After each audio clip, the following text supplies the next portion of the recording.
What's up, everybody? It's the Power Rankings Podcast, aka the Power Ranking Show. Caught the end of that synth just in time, baby. Just in time. I am joined, as always, by my colleague, my friend, and back in on football season, incidentally. That's at. That was a weak at. Let's try that again. That's at Marcus_Mosher. Hello, sir. How you doing today, Elliot? This is going to be a fun week of games, I have a feeling. I'm doing better in a lot of ways. One thing, I'm not running with the night anymore. That finally slowed down. Yeah, I have no words. Yeah, but that was a Lionel Richie song. I didn't know if you knew that. And Luke Bryan tried to redo it, and it was like, bro. Look, sometimes you just got to know when to sit one out. You know what I'm saying? Mm-hmm. No, it's been a good week. I got to talk to Uncle Scott Mosher about some football, about some Bengals football from the 70s. A little Kenny Anderson talk, Fred Tarkenton talk. Uncle Scott, big time football fan of the 70s. I love those people. Let's be honest, they're dwindling. Sorry. Well, that sounded morbid. I didn't mean it like that. Jeez. I didn't mean it like that. The fans of the 70s are all dying off. And if you don't think my colleague is sick and demented, so here's a great one. I just, we like to talk about how watching games and watching specific plays are really important, especially in the context of this particular podcast, because when we do our game picks, I don't look at the lines or anything. So I just have to rely on what I know about these teams. And Marcus is kind of prepared with what the betting angle is. And I was thinking to myself, well, did I circle back with, enough teams? And I realized, no, Seahawks, Falcons, I didn't circle back at all on that game. And of course, Marcus watched the 30-minute condensed version. Be honest, you watched it eating a big bowl of cereal with like the milk level 3 inches higher than the actual cereal. Yes, I had it with my robe. I actually watched the L22 this morning with my protein shake. It's a vanilla cream protein shake. Very good. But is Seattle's offense as bad as it seems? Yes. I will say their receivers are doing everything possible, but it's pretty rough. Man, oh man. We were talking also about, boy, if Trevor Lawrence could get kind of a veteran receiver to go with the group he's got, somebody like Tyler Lockett or something. It might be really helpful for that team come trying to make the playoffs, so on and so forth. But we do have picks to do today. We didn't pull a football card last podcast. We're going to pull one right now. I told Marcus, let's go with the Panini. He loves the Panini. Did Panini buy out Score or Topps? Do you know? No, I don't know. I'm guessing I think Topps. It was Topps. Yeah. Because Topps doesn't make football cards anymore, right? Yeah. So the card that we're pulling, it's a Panini from 2021, the Illusion one. Now, I absolutely love the looks of these cards. If you don't use your illusion. Look, sorry, here's the card I pulled. I mean, first of all, that's actually kind of a cool looking card. I like really the cool action photo. So we're looking at it. It's Amon-Ra St. Brown and Lions. He's in his road white in color in the foreground, and then in the background, he's in a black and white Lions Honolulu blue. What is that stuff behind him? Those aren't like stripes, are they? Tiger stripes, because they're Lions. It kind of looks like I don't know if it's like a Panini logo or something behind it that's like way in the background, but it looks like the background of a Def Leppard album. It's such a cool card. It's absolutely awesome. Can we get some smoke? I mean, what's it say on the back? Come on, let's talk about it. Says, in a loaded receiver class, St. Brown was the 17th wideout off the board by the time the Lions called his name in the 4th round. The USC product uses that as inspiration. Whenever I'm thinking about anything that just comes back to my mind, it just motivates me to do even more. No stats on this card, though, just the inspirational quote. Because it's a special. So he was in the 2021 class, right? Mm-hmm. So what would it be? Him one, Devontae Smith two, in terms of receivers that came out of Dude, that well, group? Chase would be one, right? Oh, that's right. Chase came in 2021. That's right. Uh, Justin Jefferson came in 2020. Yes. Yep. I get blurry on my draft classes. Well, That's the one area of NFL history you can get me. Do you think St. Brown's better than Devontae Smith? Because I do. I do. Yes, I would say he was one and Devontae Smith two, but I forgot about Jamar Chase, and I don't know that you could put Jamar Chase over St. Brown right now. No. Oh, stop it. You're being ridiculous. Come on. Chase is a 10 times better player than St. Brown. And I really like I don't know. Brown. I don't agree with that. That's a ridiculous take. A little Elliott bias alert. That's right. Some other good receivers in that class. Rashad Bateman, first round pick, starting to play a little bit better. Right. Elijah Moore, who I really like for the Jets. I know he's not doing a ton right now. And then just a lot of kind of misses on day 2 and day 3. Rondale Moore, Dwayne Eskridge, Tutu Atwell, Terrace Marshall, Diami Brown, Anthony Schwartz, Dez Fitzpatrick. Not a lot of guys that are contributing right now. All right, we're getting into Chad Ryder geekdom here. We need to be. Say Brown. Grab one randomly. Just pull it out. I just want a random name. Oh wait, who is that? Oh, is that Saquon? That's Saquon. Yeah, again, that's really cool. But it looks like a Whitesnake album cover in the back. I'm telling you, these cards are so much fun. I don't know if they're worth anything, but man, they're awesome to look at. I don't know if Eric, he's got his camera on again, which always weirds me out with his Taylor Swift posters. I don't know if he even knows who Def Leppard and Whitesnake are. That's what concerns me right now about this podcast. I think all the people that like those kind of music, they're all dying off. I have no room to talk. I just made a poor morbid comment about Uncle Scott. I feel bad. You are a picture of health, sir. Still want my sweatshirt. Yeah, can we get to some game lines? Yeah, let's go. What are we starting Thursday night? What a game on Thursday night. Dolphins at Bengals. The Bengals are 4-point favorites. Are you being facetious? This is an awesome game. You said it with your well, this is so much fun. I think the Dolphins are going to be favored, but they should be really careful here. Or are there any faith in the Bengals at all from Vegas? No, the Bengals 4-point favorites in this one.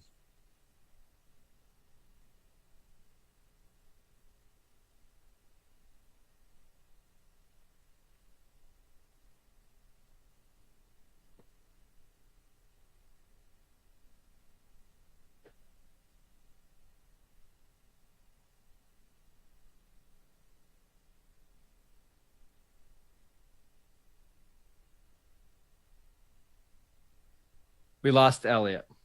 That's okay. He's coming back. So go ahead and talk about this game as we wait for Elliott to jump back in. Bengals 4-point favorites here at home. I think it makes a lot of sense considering the Dolphins are on a short week. They're having to deal with the hurricane. I know that they left early. But yeah, I think it's going to be tough for Miami. They played 65 snaps on defense last week. That's a ton. I would pick the Bengals here. We've got a very interesting point spread in this one. 47. We know that the Thursday night games tend to be a bit higher scoring. I think I would lean taking the over here. This feels like a game that the Bengals get back on track. I should mention DJ Reader, the all-world nose tackle for the Bengals, is going to be out this week. He suffered a knee injury last week against the Jets. It's a tough loss for them. They just don't have the guys up front to deal with the run. So if the Dolphins can run the ball a little bit, rely on their run game, Chase Edmonds and Raheem Mostert, I think they have a chance. But we'll see. This is an awesome Thursday night game. Really, really looking forward to it as we wait for Elliott to return. Maybe he decided that he's not in on this Bengal game. It's all right. It happens. I know sometimes he can't watch the Thursday games because he gets busy. So it's okay. Eric, what do you think? We pull a football card as we're waiting for Elliott to jump back in. Is he coming back? Oh, we got him back. Or not yet. All right, let's pull a football card. All right, next one. Quinnen Williams from the New York Jets. You can see this if you're watching on YouTube. He's probably the best player on the Jets right now. I thought he was awesome against the Bengals. They just didn't have anybody that could block him. It's taken a little bit to get his career back on track. The first couple of years dealt with some injuries, a little bit of a disappointment. But I was very impressed by what he did against the Jets last week. They play the Steelers this week. We're going to talk about that game in just a few minutes. But without a real pass rush opposite him, they're still waiting on Carl Lawson to become an impact defender. They're going to need Quinn Williams to dominate, and I think he's a really, really good player for the Jets. We pull another one, Eric, as we wait.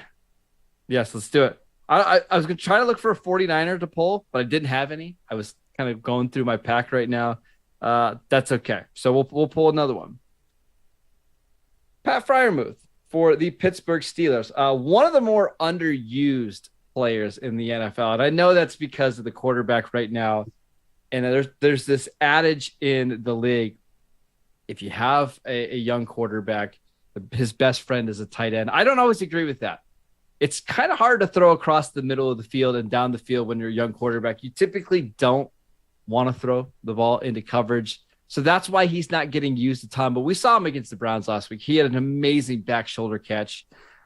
I think once Kenny Pickett gets into the lineup, you're going to see Pat Freiermuth starting to have a bigger role in the offense. But a second-year tight end that can block, that can make plays down the field, it's pretty rare. Tight ends typically take 3, 4, maybe even 5 years to develop. Having a guy like Pat Freiermuth on your roster is a big win, and I think eventually he's going to become an even bigger weapon for the Steelers. Let's pull another one as we wait. Now, this is a really cool card. This is not a Panini. This is a Jalen Phillips wild card. If you watch the Dolphins game against the Bills on Sunday, you know who this is because Jalen Phillips was absolutely incredible in that contest. He's part of the reason why Buffalo struggled in the red zone. Several pressures in that game. I don't believe he recorded a sack, but he's just somebody that can make a lot of things happen in the backfield. He's a second-year player. It's funny. He actually played with Gregory Rousseau, the first-round pick for the Bills, who also had a monster game. Jalen Phillips, he's a very important player to that Dolphins defensive line. And if they want to beat the Bengals, who we were just talking about, think he's going to need to have a big game on Thursday. Eric, do we pull another one? Okay. We're still waiting on Elliot. I don't know where he went, but that's okay. Hey, Marcus, I actually have a question for you about the Thursday night game. So the Dolphins were like overheated, exhausted, right? They were dealing with the heat. We saw them getting carried off the field and stuff like that, right? Yes. And then they have to leave early because of the hurricane. How much does that affect them going into Thursday night? Well, let's just use an example from last week, right? So we saw the Steelers who played the New England Patriots in week 2, and they played like a million plays on defense, right? And then in week 3 against the Browns on a Thursday, they looked gassed by the time they got to the third and fourth quarter, right? Nick Chubb and Kareem Hunt were running all over them. I can't imagine how tired Miami's defense is going to be in this game. As long as the Bengals can keep it close, they're not having a bunch of turnovers. This is why, Eric, I kind of don't like Thursday games. Is because you don't really get to see the true, fully healthy lineups.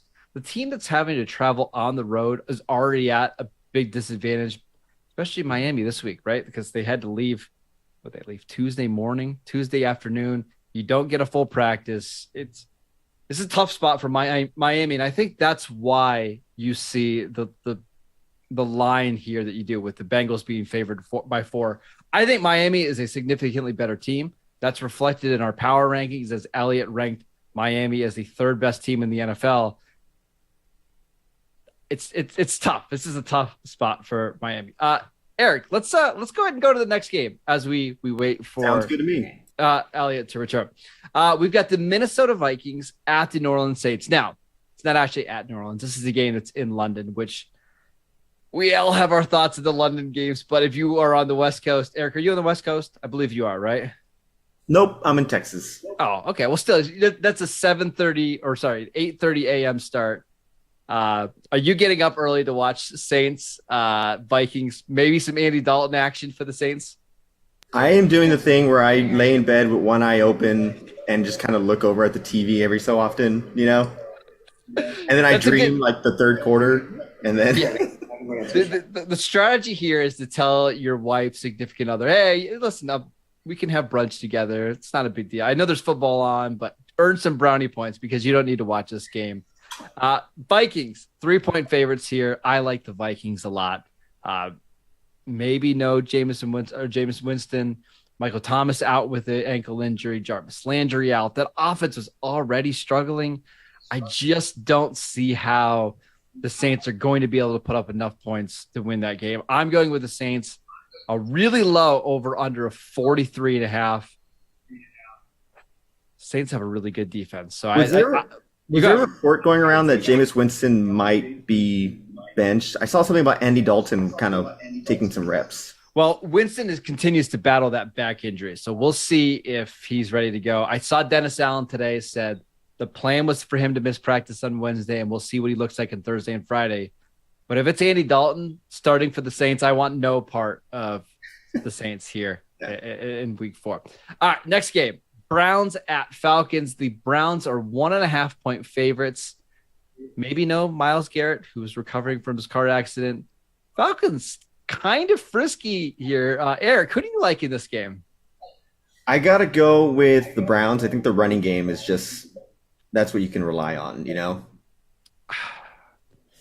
This seems like a tough spot for Cleveland, though, because without Garrett, probably without Jadeveon Clowney, they lost multiple linebackers last week. The one thing the Falcons can do really, really well is run the ball. This is a stay away from me. I think you're right. I think the Browns are going to win this game. Yeah. This is one that I just don't want to bet on. Next game. Okay. Washington Commanders at the Dallas Cowboys. My Dallas Cowboys. Cooper Rush, a 3.5-point favorite, Eric. What do you think? Okay. I think Dak Prescott wanting to come back is a little bit telling of how good Cooper Rush is handling that team, you know? Dallas should be favored in this game. Yeah. Washington gave up 9 sacks last week. Dallas has one of the best pass rushes in the league. I expect this to be a close game. I just don't see any way that Cooper Rush blows out an opponent. But I think a 21-17 type of game is pretty likely here in week 4. And also Washington's defense has kind of disappeared. Yeah, they've had a lot of injuries in their secondary. William Jackson, corner, probably not playing this week. Seems like a tough spot for Washington. Next one, Seattle at Detroit. The Detroit Lions are 4.5-point favorites. Lions, who hadn't been favored in like 3 years, are a 4.5-point favorite against Seattle. And I kind of can see it, right? Detroit's offensive line just absolutely has been decimated with the injury, but I like their offense. Elliott, I know that you're back now. Lions, 4.5-point favorites over the Seahawks. What do you think? Oh my gosh. My internet just went. That's all right. Bam. So I had to reset the whole thing. That's never happened. I had to go a little Ezekiel Elliott and be a workhorse for you, but it's fine. It's not a big deal. Oh, that's all right. So what did Eric have to say? We're in on Cowboys culture, by the way. No, we'll run through the lines really quickly. Bengals, 4.5-point favorites over the Dolphins. You like the? You know what? I think the Bengals are going to win this one at home, but that line is too rich for me. I'll take the Bengals outright, Miami to cover. Okay. Saints are 3-point underdogs in London against the Vikings. I think as they should be. Now, you can't trust either team. I'm taking Minnesota to win and cover.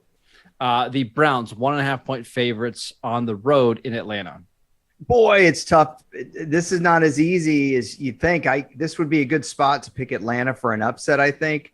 My concern is, can their front seven stop the Cleveland run game? I bet you that's what you mentioned. I'm going to go Cleveland to win and cover. Washington is a 3.5-point dog at Dallas. They should be. They were awful there last year, and they're playing terrible. I know you could maybe see this as a 3-point game, but I just don't have any faith in them. Right now, I'm taking Dallas to win and cover that. All right. Now, let's get into Seattle at Detroit. This is the one I want to know what Eric said. Eric, Eric, give me a thumbs up if you're in on the Lions covering the 4.5-point spread this week. Yeah, he's giving it to us. Yep, he's in. What about you? I thought he jumped in to fill in while you were. Yeah, okay. So very good. People are like, listen, man. As far as I'm concerned, why don't we just bail on Elliott and go with Eric? Eric's like Tony Pollard. Yeah, you know, he's fresh out of the backfield, making big plays. Yes, yeah, fresh legs. Too dumb to know when he's messing up. I was the backup QB who had to look for his helmet. You know. Yeah. Eric just hits the hole. He doesn't overthink it. You know, he just hits the hole. But if you leave Eric in on third down, he's going to get your quarterback killed. So I don't believe that, Eric. You're better than that. I want your analysis on this game. All right. Seattle Lions favored by 4.5. I think they're going to win by more than that. They should have won against Minnesota last week. I think Dan Campbell's probably upset with himself with a couple decisions he made last week. I think this team's going to come out really ready to play. I agree. Did you differ with any of my picks so far? No, we're basically on the same page. Titans at Colts. Colts 3.5-point favorites. Give me the Titans here all day plus the points. All day. This game's ugly, dude. This is so ugly. I don't want to watch it. And that's saying something. I'll take the Titans on the road to cover that. You taking the Titans to win? Yeah.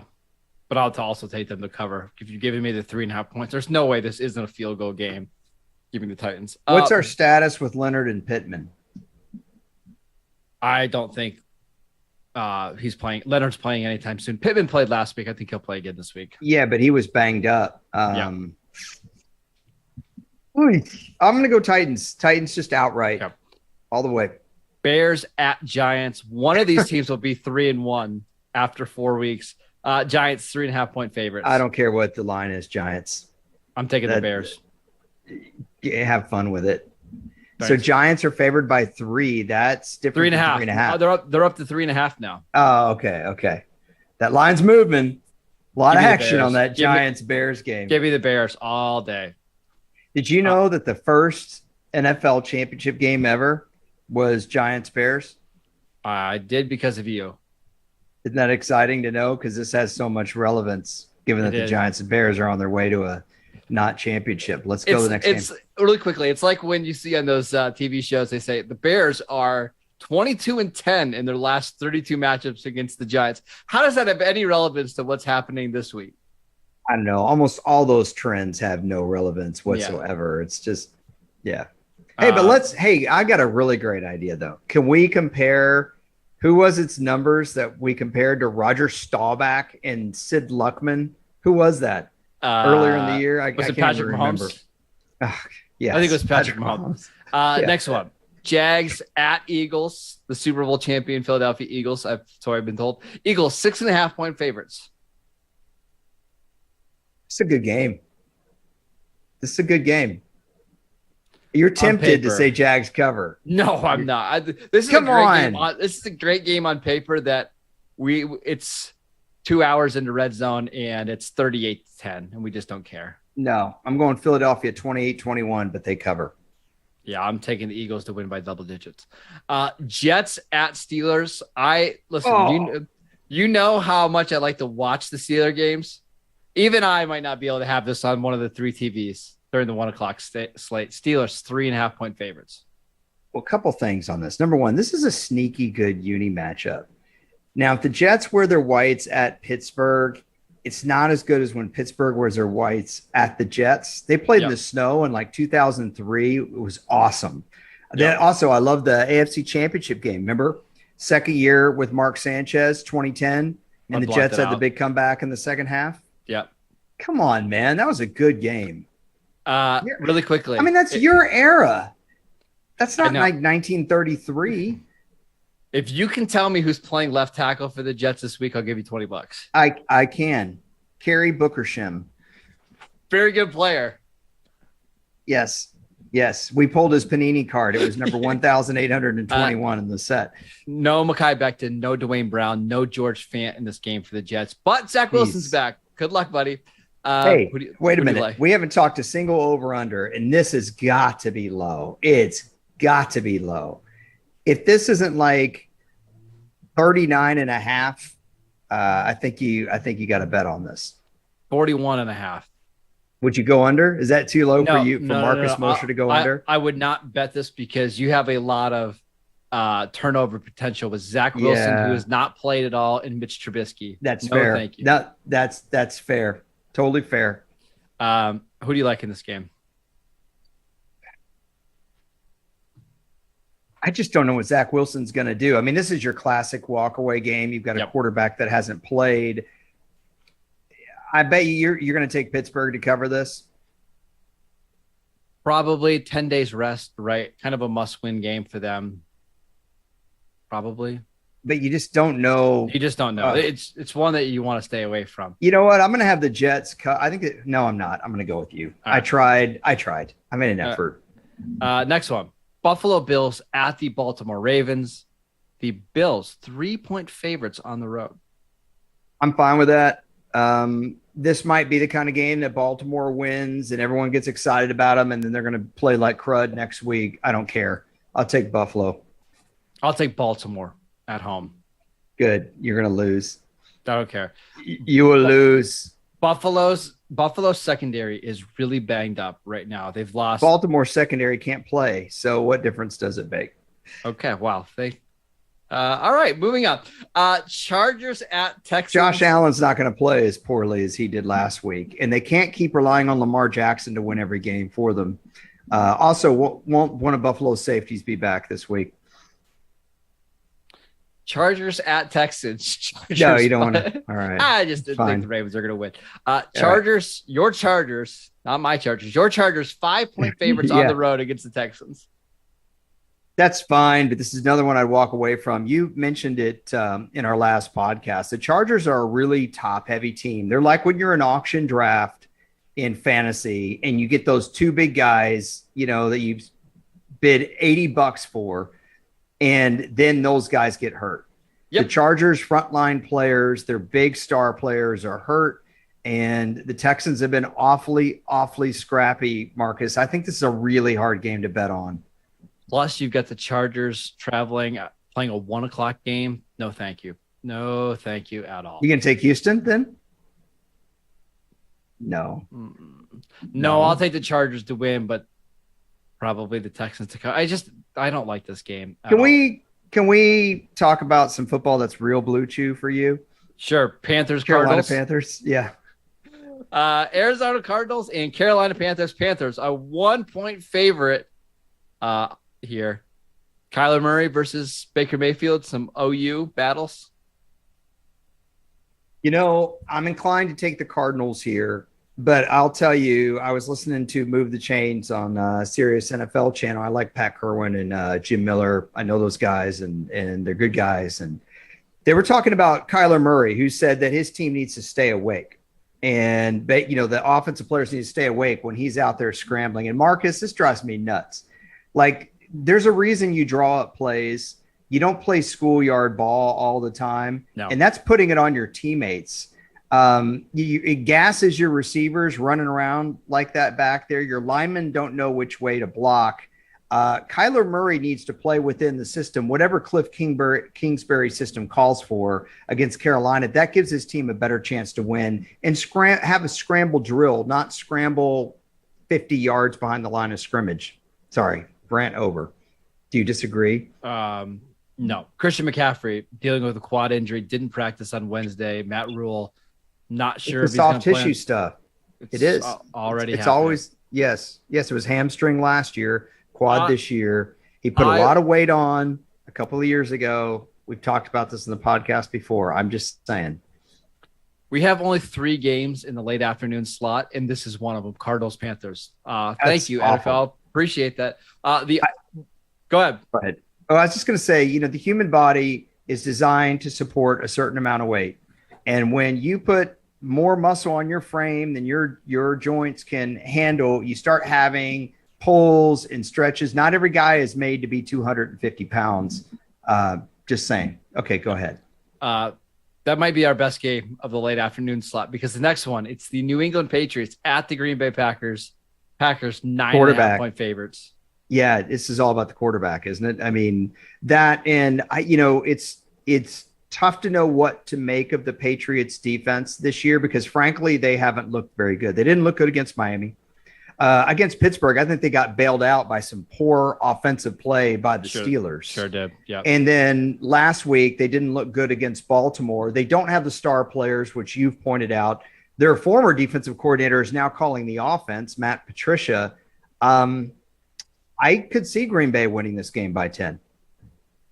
Yeah, I expect this to be like a 24-10 game where Green Bay just wins by 2 touchdowns. I don't know how New England's going to be able to put together points. I mean, Tom Brady struggled last week putting together drives, so I'm taking the Packers to win and cover. Right, not to mention running the rock, which Green Bay can do with both backs. What's our over-under on this game? Let's talk about that. 40.5. Wow, that's lower than I was going to guess, 42.5. So, boy, that's too low for my blood. I asked you offline before the podcast, and also I wasn't able to ask you during the highlight of our podcast, which was the 5 minutes I was off air. If Vegas would kind of change it back up again, because they've had low over-unders, and you said no, you don't think they would. And I think we're seeing that. Would you agree? At least the ones that we've talked about. Yeah. This it used to be you almost never saw 40.5 over-under. Yeah. We've had several so far this year. Let's remember this Packers game, because I think we're going to throw this into a teaser in a little bit. Boy. Well, we know what happened to your teaser last week. That little fumble play at the end. Hold on. To be fair, that was a garbage play. That's not my fault. Otherwise, that teaser hits. Well, no, it doesn't, because the Saints didn't win. Next one. Chiefs at the Bucks. The Chiefs 2-point favorites here against the Bucks. The Chiefs look a little discombobulated. I agreed with you that they were concerning. Tampa Bay gets Mike Evans back. Kansas City took it to Tampa in the regular. Remember, Patrick Mahomes probably could have set the single-game passing record in that game. He had a big drop in the third quarter. Was that 2 years ago? And I believe 2020, right? Yeah, and anyway, they tapped the break in the fourth quarter, but he could have broken Norm Van Brocklin's 554 passing yardage mark. I'm going to go Tampa here at home. I'm going to trust the defense. I'm going to take the Chiefs here. Okay. The last time they played, was it in the Super Bowl? I think, right? Or is it that? I'm trying to remember. I want to look. I want to see if that game was the 2021 regular season. It was 2020, because they ended up playing later in the Super Bowl. The difference to me is that the Chiefs' offensive line is just so much better than it used to be. I think they're going to be able to block Tampa Bay. They're not going to score a ton of points in this game, but 23, 24 points might be enough. I don't like what I'm seeing from Tampa Bay's offense. Even when you speak out of both sides of your mouth. I know. Well, that's what I do. That's why you told me Kansas City was. You're so concerned about them, and Clyde Edwards-Helaire is just a guy, and he had 7 carries for 0 yards. Elliot. Andy Reid doesn't lose back-to-back games very often. I think there's a pretty significant coaching mismatch here. I think nothing on Evans being back concerning you a little bit. No, I think it'll help, but I mean, I would say so. But their tight ends are just so blah. Russell Gage is a fine receiver. Julio's already dealing with soft tissue stuff or knee injury. Godwin's probably not going to play. I would just say that Cameron Brate speaks very highly of your work. That's okay. It's fine. What's the next game? Monday night game. Good Monday night game as well. The Los Angeles Rams at the San Francisco 49ers. 49ers, 2.5-point favorites in this one. Did we skip the Raiders? Oh, we did. Let's go back. I think we did. This podcast is off the rails, but I think this is a good time for me to go ahead and just have my internet crash again. I don't really want to talk about the Raiders, so I'm just going to. You're Broncos, breaking up. We'll go back to that game, because it's the other late afternoon game. Broncos, Raiders, 2.5-point favorites. The Raiders have to win, right? They have to. They can't go 0-4 against this team that was offense is playing like dog stuff. Good self at it. I think, don't you? Okay, I know you're not the hugest running game guy, but they just didn't do it against Tennessee early in the game. Why not just attack that Broncos front? Don't play in. I know it's good. It's been getting after the quarterback, but you can't play against the Broncos secondary with a quarterback who's cold and they know you're going to throw every down. I agree. Here's the biggest problem. Why don't you run right right at Chubb and slow him down? Run right at him. Make him play the run. Because their offensive line is they're atrocious run blockers. Let them drive out and get a little bit of momentum. Don't have them playing on their heels and pass protection the whole game. Here's why I'm picking the Broncos. These are the cornerbacks that are expected to play for Las Vegas this week. Sam Webb, Amik Robertson, Bryce Cosby, and Isaiah Brown. Every time you talk me into the secondary's banged up for this team, it never works. Week 1, Rams, Bills, you're like, the secondary for the Bills are going to be playing 2 kids at corner, and it's going to be really bad. And the Bills kick the snot out of both the Rams and the Titans. I just can't play to the injury game. I can't do it unless it's a major player like Aaron Rodgers or something. Sorry, I'm going with the Raiders. Yeah, I'm picking the Broncos. You're right. Hey, you're right. The Broncos, you're right. They're going to be able to wear out those Raiders corners on their 9-yard outs and 3-yard slants. They're going to just destroy them. Broncos country. That's right. Last one. Rams, 49ers. Again, Monday Night Football game. 49ers, 2.5-point favorites.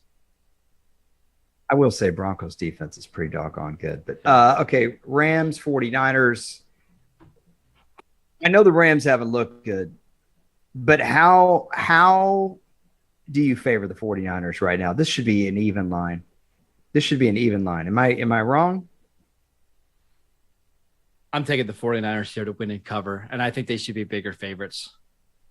How can you say that after the way Jimmy Garoppolo played, the way their offensive line played? They couldn't do anything right. As I said, Broncos offense is horrible. Granted, the 49ers defense didn't have a bad game at all, but I have zero faith in the Rams offense right now. Their offensive line looks completely broken.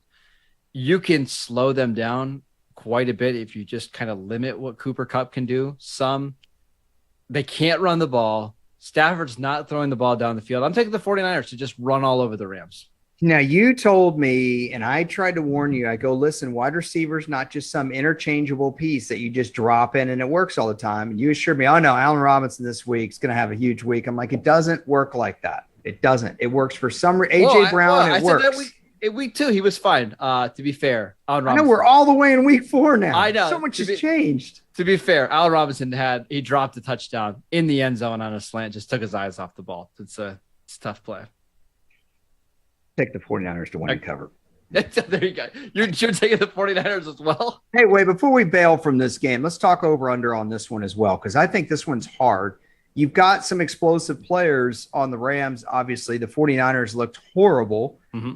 I don't know that you could – I don't think you can have a high over-under on this game. You can't because the Rams' offense is discombobulated, and so is the 49ers. But if you go really low on this game, I think that's a risk as well. There's too many star players – on the field. There's too many Debos, Cooper Kupps. This is a tough one. I'm gonna say that Vegas went a little low, went 42.5, and if they did, I'll take the over. 42. What do you think about that? So I know the offenses haven't looked good, but there are a lot of really good players. My fear is that this is going to be like a 23-20 game, and that it's 1 point over, right? That's too close for me. The Rams have been awful on offense. 20 points last week, only 3 points against the Bills or 7 points against the Bills, whatever it was. Staying away. Can I give you my – go ahead. Yeah, go ahead. I was almost done with this game. Hold on. We should say the 49ers secondary did not play well last year. They have played better this year, Marcus. If Matt Stafford has another so-so game where he looks out of sorts, is it major concern time? Yes. I mean, I don't know what you do of the Rams. You don't bench him. You can't trade him. I can play Wofford. No. But I think you're starting to get worried that maybe we should shut him down for a month, not let him throw, and kind of see where he's at there. Do you think anyone could even name the Rams' backup quarterback? Sean McVay, he'd memorize it, right? Yeah. Remember, Wofford won a playoff game for them. Yeah, he did against Seattle, right? Yeah. You don't remember. I swear, if it's NFL history from even 2 years ago, you're checked out. You're totally checked out. All right, like, you ready? Hey, man, that was black and white film. I don't care. Yeah, it's fine. Go ahead. You ready for my bet of the week? I'm ready for your bet of the week. I'm excited about this one because I will admit you did kind of get that was unfair what happened to you last week. That should have been a penalty on the Browns for deliberately hitting the ball in the end zone. Yeah, it should have been. All right, so it's a 7-point teaser. So the odds are a little bit low, but it's plus the whole bet plus 130, right? You bet 100, you win 130. This is the lock of the week. You can buy your steak dinner with this. Packers were teasing them down from 9.5 to 2.5, so they got to win by a field goal. They're going to beat the Patriots by a field goal at home. You don't need to worry. We're taking the Chiefs and we're moving them up to +6. So as long as they stay within 6 points of the Bucs, I think they will. I don't see that game being a blowout. Okay. And then we're taking the Titans +3 and moving that up 7 points to +10. Packers -2.5, Chiefs +6, Titans +10. The only one that concerns me out of that group is the Titans. And it's not that we both picked the Titans to win, but the Titans don't have good personnel. No. And the Colts are playing at home, and they are capable of just showing up and having this great game, and Matt Ryan somehow recaptures 2016. That bothers me. Is there any other team that you would be willing to move the dial on a little bit outside of that game? Because I'm not comfortable with that. Yes, there is one that I thought about. If we want to remove the Titans, I could actually put it over in. What if we take the Packers Patriots game and we take the over, okay, so which is over 40.5, and we tease it to over 33.5. So we'd be taking the Packers, the Chiefs, and the Packers and the Packers Patriots over 33.5. Don't you like that better? I mean, I like the Titans quite a bit this week anyways. My only fear with that 33 is I could see the Patriots 21-10 or the Packers just winning like 28-3, right? How is Brian Hoyer? Let me rephrase this. Would you rather do it the other way? Would you rather move it up 7 points and go under 47?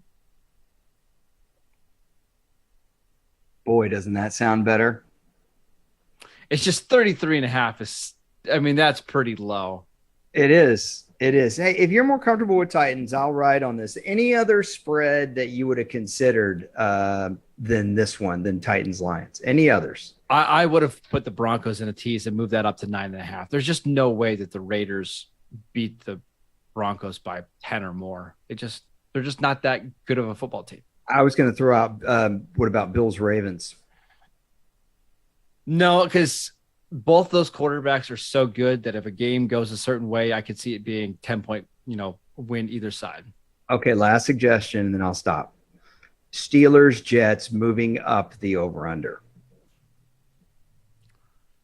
No, just because with Zach Wilson being the first game back, it would not shock me if he has multiple sacks that turn into fumbles or a couple interceptions late in the game as they're trying to battle back.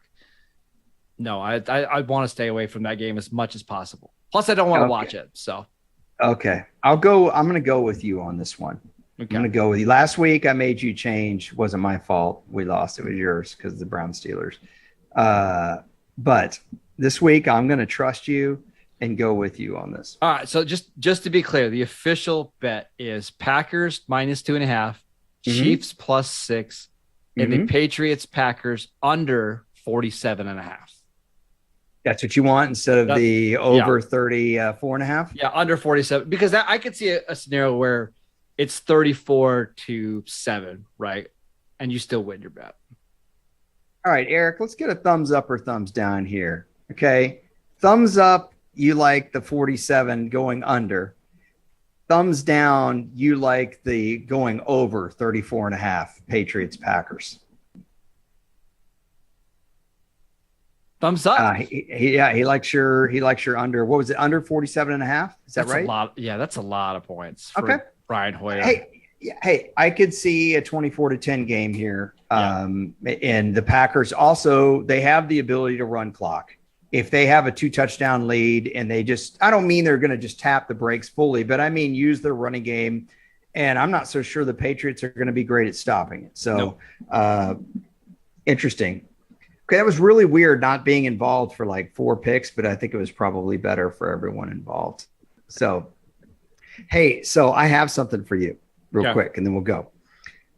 Last podcast, you asked me about Virgil Carter because Cooper, what was it? What was the stat you gave? Cooper Rush and Virgil Carter are the only quarterbacks to start their first 3 games and have a game-winning drive on all 3 of them.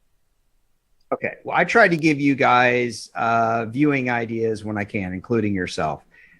So Virgil Carter played because Greg Cook, their first round draft choice in 1969, who led the AFL in passing as a rookie, got hurt. It was a shoulder injury. He played like 1 game in 1973, 4 years later, and he was gone from football. It's really devastating injury. Bill Walsh called him the most talented quarterback he'd ever seen. Okay. Greg Cook. And there's a great NFL Films vignette on him. You can find it on YouTube. It's about 10 minutes long on Greg Cook. It is amazing to watch how that guy, how do you deal with that? Right. You know, you are this immensely talented first round draft pick who leads the league in passer rating as a rookie. And you play like 1 or 2 games 4 years later and you're out of the league. Just different surgeries back then, different kind of game back then. And it's a really fascinating story about what would have been if Greg Cook had ended up being this kind of Dan Marino style player, which is what Bill Walsh thought he was, except he could run. Would the Steelers have dominated the 70s because they were in the same division? So it's just a really interesting thing to me. And would Bill Walsh ended up being the head coach of the Cincinnati Bengals and not the 49ers? Pretty fun stuff. But that's all I got from me. As always, I give you the final word. I think you did a heck of a job. Thanks. Even though I didn't hear you. That story reminds me a little bit of JP Lossman, former Buffalo Bills great first round pick. So yeah. Didn't the Bills get JP Lossman because the Cowboys traded back? Yep. Traded back, right, to get Julius Jones in the 2004 draft. And Steven Jackson was right there. Yeah, 13-year-old me was sick, absolutely sick. But you wanted Steven Jackson? Oh, I wanted Steven Jackson. Then I was bummed that they didn't get Kevin Jones, who I think it was the Bears took later. But hey, Julius Jones ended up being one of my favorite Cowboys of all time, so it ended up working out fine. The Cowboys took the Bills' first-round pick in 2005, and I think drafted Marcus Spears with it. They took. If I remember, they took DeMarcus Ware 11 out of Troy with their own pick. And then they had the Bills pick was 20 and they took Spears, I think, trying to fix their front 7. They ended up getting Chris Canty in the 4th round of that draft and Jay Ratliff in the 7th round. They totally rebuilt their front 7. Kevin Burnett in the 2nd round. Great linebacker. Kevin Burnett. There's a name I haven't heard for a while. I think he had a big interception against the Colts when the Colts were undefeated and they came to Texas Stadium. You remember the Colts were like 9-0? I mean, only one of my favorite games ever. It's fine. I hope everybody just noticed something. I just pulled a fast one on Marcus without him noticing what I did. If I mention anything about NFL history, he tunes out. It doesn't matter if it's 2019 or 1939. But if it's Cowboys history, he lights up. I'm in. He adds anecdotes. Yeah. Why do you think I mentioned JP Lossman? Because I knew I could circle it back around to the Dallas Cowboys. So yeah, there we go. Listen, I think that's enough for us today. We're done. We're done. Yeah. Did I give you a final thought? Yeah, it doesn't matter. Go ahead. With great takes like that, you should follow him at Marcus_Mosher. He's the host of Locked On Cowboys with Landon McCool. Give Landon a follow. Marcus also covers the Raiders for USA Today. I'm at Harrison NFL on Twitter, and we hope you enjoyed this one. It was really screwy. I think all our picks were right, though. That's what I had to say to you, especially the parlay. Y'all take care, everybody. We'll talk to you. We're going to do a post Thursday night, right? Yes. All right. Talk to y'all then. See ya.